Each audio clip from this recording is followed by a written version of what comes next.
Kelly, and Lee is for counsel for the President.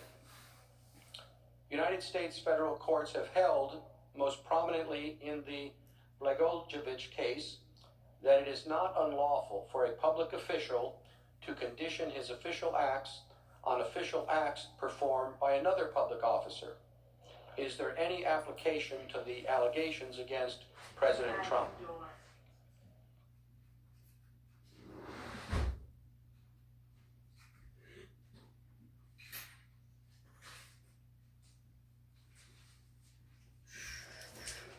Mr. Chief Justice, Senators, thank you for that question.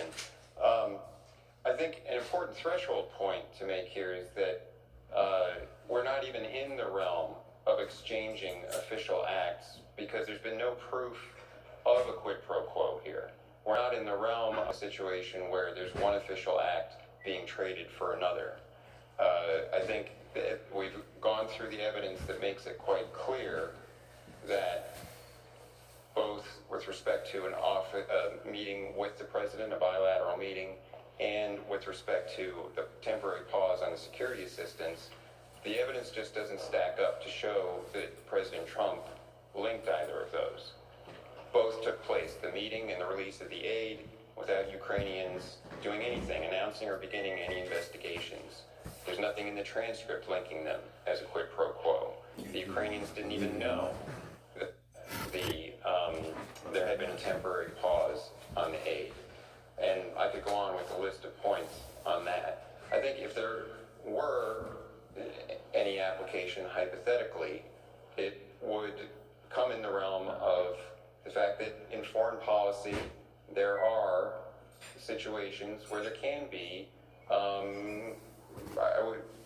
situations where one government wants some action from another and wants that action from another in a way that will condition other policies of one country. You can say, well, we would like you, and this happens, for example, with the Northern Triangle countries.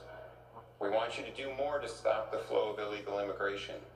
We're going to be conditioning some of our policies towards you unless and until you start doing a better job stopping the flow of illegal immigration, because it's a real problem on our southern border. That happens all the time.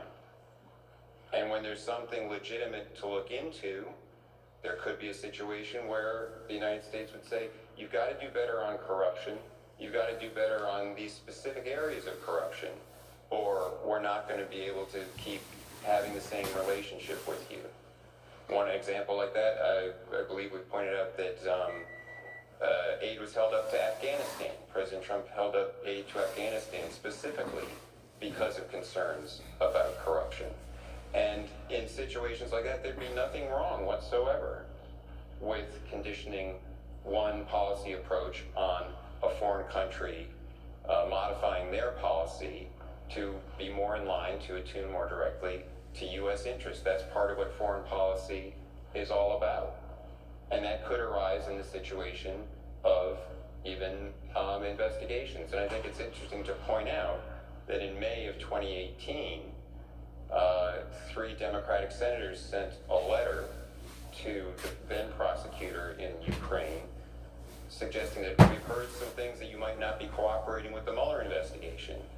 And there is sort of an implicit indication behind the letter that there's not going to be as much support for Ukraine. This is something that's important. You've got to be helping with that election.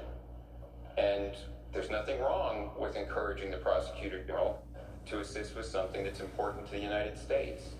That's part of foreign policy, happens all the time. So to the extent that that case, the Blagojevich case is relevant, I think it is in the general concept that were there some linkage between we want your country to pursue these policies, it's going to affect our policies towards you, that's entirely legitimate. That's not something that is a violation of any law or is improper.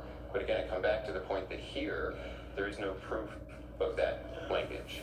There is no proof that there was any sort of, as we've come to call it, a quid pro quo in this case.